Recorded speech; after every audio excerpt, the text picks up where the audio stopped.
Après vous avoir partagé une année de vlog sur mon BTS communication en alternance, je me devais de vous faire cette vidéo bilan sur mon année avec mon ressenti, mes notes, afin de répondre à toutes vos questions. En tout cas, j'ai essayé de faire en sorte qu'elle soit le plus complète possible. N'hésitez pas à aller voir mes vlogs aussi parce que je vous ai vraiment embarqué de A à Z. N'hésitez pas à vous abonner si vous voulez en voir plus à partir de septembre et je vous souhaite un bon visionnage. J'espère que vous allez bien. Aujourd'hui on se retrouve dans une nouvelle vidéo, vous l'avez vu au titre. Ça va être enfin la vidéo sur mes études, sur le bilan de ma première année en BTS communication en alternance. Donc dans cette vidéo je vais répondre à toutes les questions que vous m'avez posées sur Instagram. Évidemment si j'en oublie quelques-unes, n'hésitez pas à me les poser en commentaire puisque je réponds à tout le monde. J'espère que cette vidéo vous aidera si jamais vous rentrez en BTS cette année ou si vous hésitez entre la fac, le BTS. J'ai fait pas mal de vidéos déjà à ce sujet par rapport à ma réorientation, etc. C'est que je peux vraiment avoir un avis par rapport à la méthode fac et à la méthode BTS, sachant que j'ai testé les deux. J'entame donc ma deuxième année en alternance, donc vraiment l'année du BTS, l'année où je vais avoir tous mes BTS blancs, etc. Dans cette vidéo je vais également vous dire mes résultats concernant la première année. Il faut quand même savoir que vous êtes accepté en deuxième année dans tous les cas. Enfin en tout cas je ne connais pas de personne qui a été refusée en deuxième année. Je suis dans une école privée, c'est-à-dire qu'elle est payante si vous n'avez pas d'alternance. Vous avez cours le lundi et mardi à l'école et le reste du temps vous êtes en entreprise. Si vous n'avez pas d'alternance, vous devez faire un stage de 6 semaines il me semble à la fin de l'année. Donc voilà, sachez qu'il y a plusieurs façons de faire ces études. Bref, je vais répondre à tout dans cette vidéo, sachant que je vous ferai évidemment plein de vlogs à la rentrée, sur ma rentrée, également sur mes fournitures, etc. Enfin, ça arrive. Dans un premier temps, on est toujours en été, donc je suis obligée de vous parler de ma meilleure amie pour cet été, qui n'est d'autre qu'une imprimante, l'imprimante Lienné. Je fais partie de ce genre de personnes qui prennent beaucoup de photos, mais qui préfèrent 1000 fois les imprimer et avoir les souvenirs à toucher, à mettre dans des albums, ou même dans des petits carnets de voyage. C'est bien de stocker dans son téléphone, mais c'est tellement mieux quand les photos prennent vie. En tout cas moi je suis fan des albums photos. Voici mon nouveau bijou, l'imprimante Lienné, qui permet de mémoriser les photos en souvenir. Comme vous pouvez voir, elle est toute petite, elle est hyper simple d'utilisation. Moi je l'ai en blanc, mais vous l'avez de plusieurs couleurs. Si vous avez suivi récemment sur Instagram, je me suis paxée, j'en ai fait une cérémonie, et donc les premières photos que j'ai décidé d'imprimer avec ma nouvelle imprimante, c'est des photos de notre cérémonie. En plus on a fait appel à un photographe, donc vous l'aurez compris, pour moi la priorité c'est la qualité, donc pas de problème avec cette imprimante, la qualité est ouf, ça garde vraiment l'esthétique de la photo. Et j'ai pas précisé, mais c'est du papier auto-adhésif, donc très pratique pour coller dans les albums, dans des carnets. Vous pourrez retrouver le lien de ce modèle en barre d'infos, et l'imprimante instantanée, donc pas besoin d'être patient, ça c'est vraiment un gros plus. On va crash test l'imprimante Lienné, je l'ai juste ici, j'ai installé l'application, donc maintenant je vais sélectionner une photo. J'ai sélectionné celle-ci, imprimer.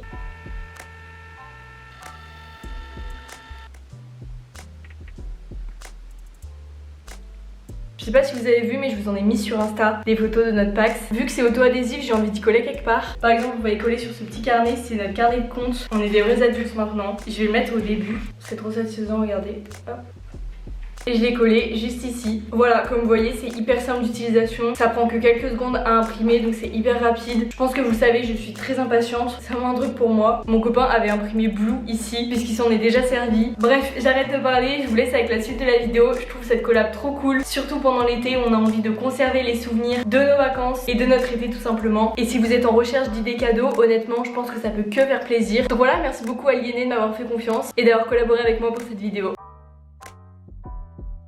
J'ai sélectionné des questions, mais j'en ai quand même pas mal. J'ai eu énormément de questions par rapport au débouché de ma formation. C'est vrai que communication, ça peut vraiment paraître comme des études un peu fourre-tout parce qu'on peut faire énormément de choses. Il y en a dans ma classe, quand on leur demande pourquoi ils sont en BTS communication, c'est j'aime bien les réseaux sociaux, sachant que là, les 2 premières années de BTS, c'est encore plus large parce que vous pouvez vous spécialiser après, que ce soit dans le domaine de la publicité, de l'audiovisuel, au niveau plus marketing, donc commercial, au niveau de l'événementiel, graphisme. Je suis sûre que j'en oublie plein. Et puis faut se laisser le temps aussi de découvrir les choses. C'est vrai que là, notre rôle ça va être d'être community manager parce que c'est vraiment le truc de base, c'est-à-dire de faire l'entièreté de la communication pour une entreprise, en priorité sur les réseaux sociaux puisque c'est ça qu'on apprend le plus, j'ai envie de dire, mais également faire des affiches, développer la stratégie de l'entreprise et après des choses un peu plus approfondies. Vos compétences vont être acquises par rapport à votre alternance, du coup c'est hyper important d'avoir une bonne alternance. Je sais que c'est facile à dire comme ça, mais en même temps il faut se laisser le temps de découvrir. Moi j'étais pas dans une entreprise qui m'épanouissait et où j'apprenais beaucoup de choses au début d'année. J'ai changé en en janvier pour une entreprise dans laquelle je me plais à 100% et c'est quelque chose que j'avais en tête pour après mes études. Donc en fait tout a bien collé pour moi, mais j'ai envie de dire au début des études quand on est jeune, il faut savoir se contenter de peu puisque justement c'est comme ça qu'on va évoluer le plus et qu'on va développer notre CV avec nos expériences professionnelles. Donc en fait toutes les petites opportunités que vous avez, il faut les saisir et il faut se créer aussi vos opportunités. Par exemple depuis un mois j'ai commencé, je fais la communication pour un salon de tatouage. Vous l'avez peut-être vu sur mon Instagram parce que je repartage des fois des créations que je lui fais. On s'est mis d'accord pour que ponctuellement je vienne filmer dans son salon et je fasse des petits réels vidéo ou des TikTok vidéo. C'est pas quelque chose qui est dit quand vous commencez la formation, mais rien ne vous oblige à faire autre chose que votre formation, mais c'est toujours mieux. Bref, je suis partie un petit peu loin dans la question, mais vous voyez un petit peu. Tu travailles beaucoup quand tu rentres chez toi après ta journée de cours. Alors au niveau de la charge de devoirs, je trouve que franchement ça va de ouf. On n'a pas de devoirs. Par contre il va y avoir des évaluations, il va y avoir vraiment un suivi tout au long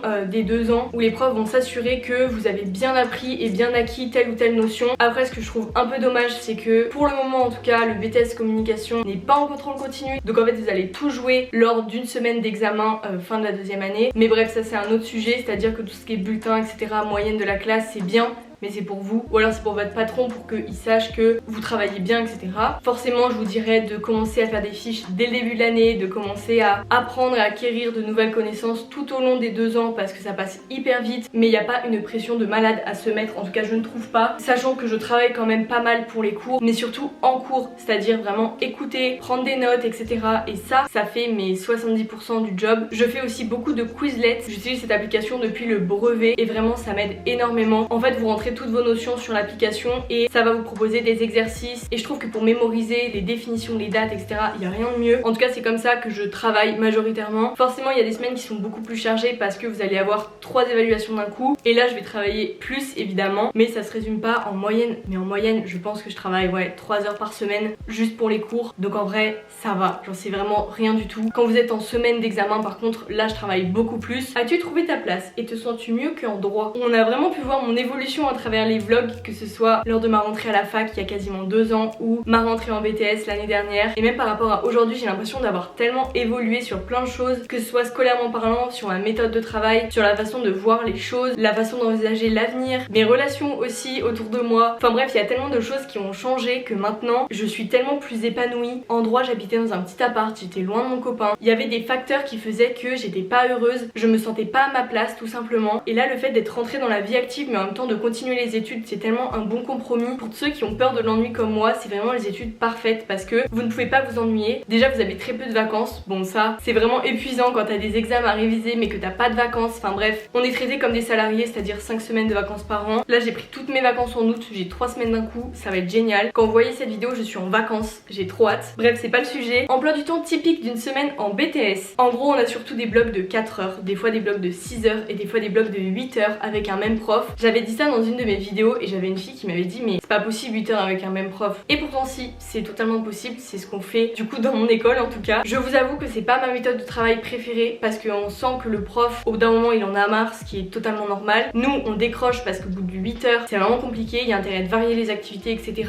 Je vais vous dire un petit peu les matières qu'on a. Déjà on a 3 blocs de communication, on a stratégie de communication, on a événementiel et on a solutions médias digitales et innovantes. Ensuite on a la matière graphisme donc qui s'appelle PAO, on a la matière économie, droit, gestion qui est la CEJM. Donc ça c'est un gros bloc et c'est la matière que j'ai le plus travaillé cette année parce que c'est des connaissances, c'est des définitions, pas de la réflexion, c'est vraiment des connaissances pures et dures. Donc c'est une matière où il faut vraiment travailler. On a culture de la communication qui là pour le coup c'est beaucoup de la connaissance. On a bien évidemment de l'anglais, on a droit de la communication aussi, mais ça c'est pas une matière qui est évaluée en BTS je crois, mais on a eu au moins 20 heures dans l'année de cette matière qui est très intéressante d'ailleurs et c'était une vraie avocate qui nous faisait cours donc hyper intéressant. Ah oui on a une matière aussi, c'est de la veille, mais ça va un peu avec solutions médias digitales innovantes. C'est une matière que je ne comprends pas trop, celle-là vraiment. Vous allez le voir sur mon bulletin, c'est vraiment cette matière qui pose problème alors que c'est pas censé être la plus compliquée mais juste personne la comprend vraiment, on comprend pas trop ce qui est attendu. J'arrive pas à imaginer ce que c'est en fait concrètement cette matière, mais bon je vais tout donner pour la 2e année parce que sinon je vais aller en rattrapage sur cette matière et j'ai pas tellement envie. Compliqué de vivre entre l'école et l'alternance, charge de devoir, passer d'étudiante à salariée. C'est sûr que ça fait vraiment bizarre de passer d'étudiant à salarié travailler, avec par exemple les vacances, avec le fait que maintenant on vous considère comme un adulte, c'est-à-dire que vous devez venir en cours, vous devez venir au travail, sinon vous n'avez pas juste un mot dans votre carnet, vous avez un retrait sur le salaire, voire pire. On ne peut pas être absent à l'école si on n'a pas d'arrêt maladie, donc il faut aller voir un médecin, etc.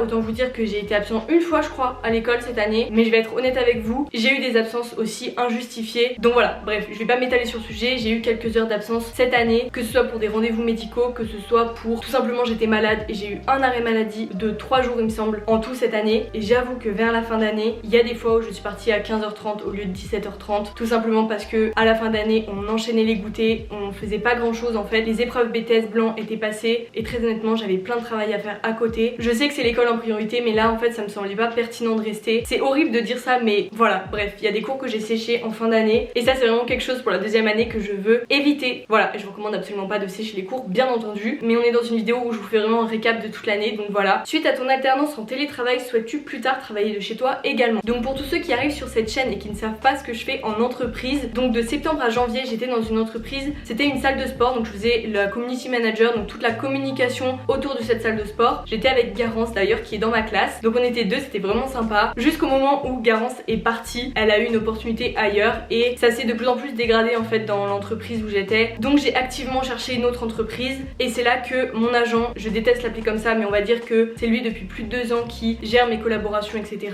et qui me soutient en fait tout simplement sur ce que je fais sur les réseaux. Il m'a appelé, il m'a dit je cherche une alternante en communication, est-ce que toi tu recherches ou est-ce qu'il y en a dans ta classe qui serait intéressée? J'ai dit oui évidemment et du coup on a commencé en janvier, donc je fais de la communication plus axée sur le marketing et sur tout ce qui est marketing d'influence, chef de projet etc.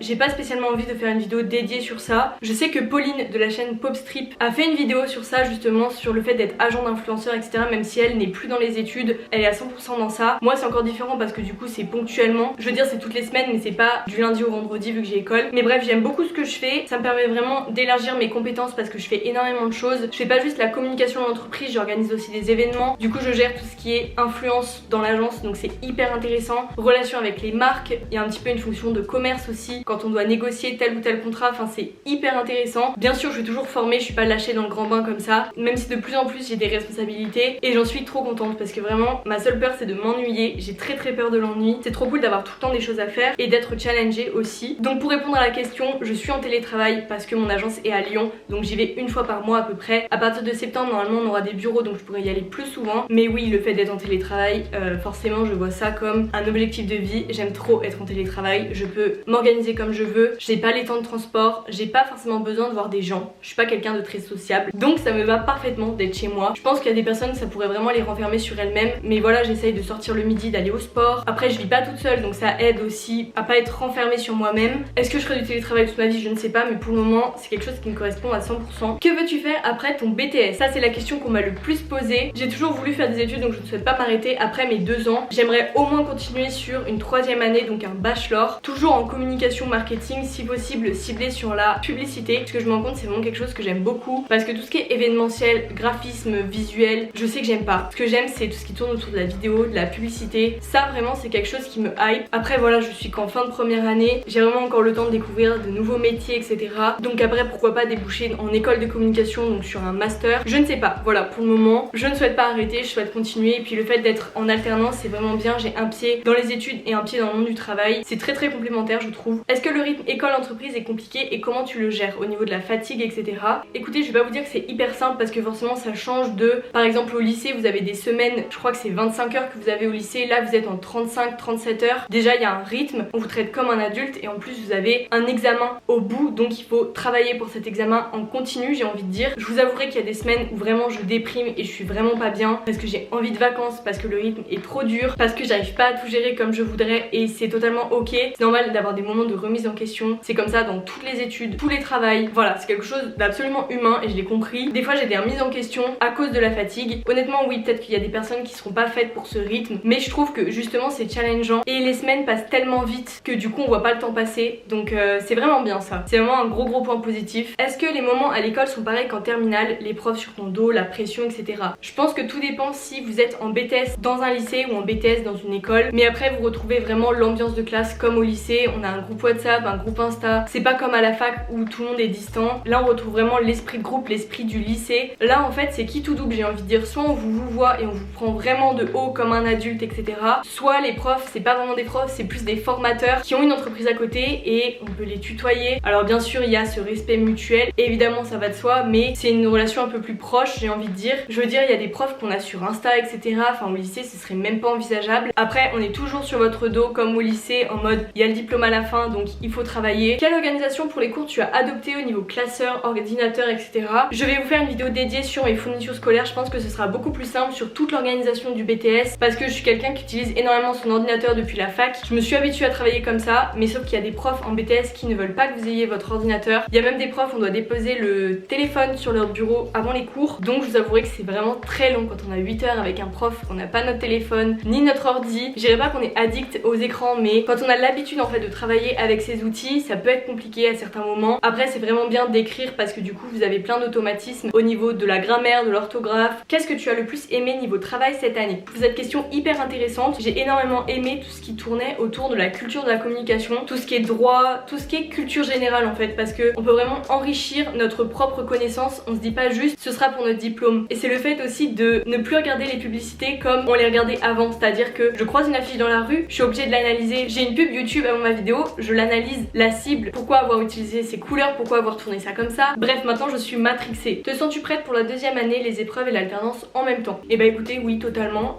Je sais qu'on a plusieurs BTS blancs, on a un en novembre et un en mars il me semble, et on a les épreuves début mai. Donc comment vous dire que l'année je ne vais pas l'avoir passée, sachant que là je suis à 100% en entreprise et vraiment je découvre à 100% le monde professionnel. Du coup du lundi au vendredi je suis au bureau, c'est hyper enrichissant, j'ai l'impression de progresser 2 fois plus vite forcément vu que je suis pas coupée avec l'école. Je me sens pas vraiment prête à reprendre le rythme, même si je sais que ça va revenir rapidement. Je pense qu'on a fini avec les questions, j'ai vraiment répondu à celles qui revenaient le plus. Maintenant je vais prendre mon ordinateur et vous dire tout simplement les notes et les moyennes que j'ai eues, aussi mon classement dans la classe, puisque oui on est classé. Je vais me connecter du coup à l'ENT, enfin à la plateforme où il y a tout, pour vraiment tout vous dire. Il faut savoir que au début du semestre 1, donc au tout début de l'année, je ne faisais rien du tout. En fait j'étais plutôt dans le truc de je vais m'organiser pour gérer l'école, l'entreprise, et du coup je travaillais pas. Vraiment je faisais le minimum de ce qui était demandé. Donc ça a duré de septembre à fin décembre. Quand j'ai eu mon bulletin début janvier, je me suis dit franchement là, les notes que je vois, c'est vraiment je suis capable de plus. Donc je me suis imposé un rythme de travail et au final vous allez voir que ça a porté ses fruits. Donc là au semestre 1, j'étais 11e sur 27 dans la classe. J'ai eu les encouragements, moyenne de l'élève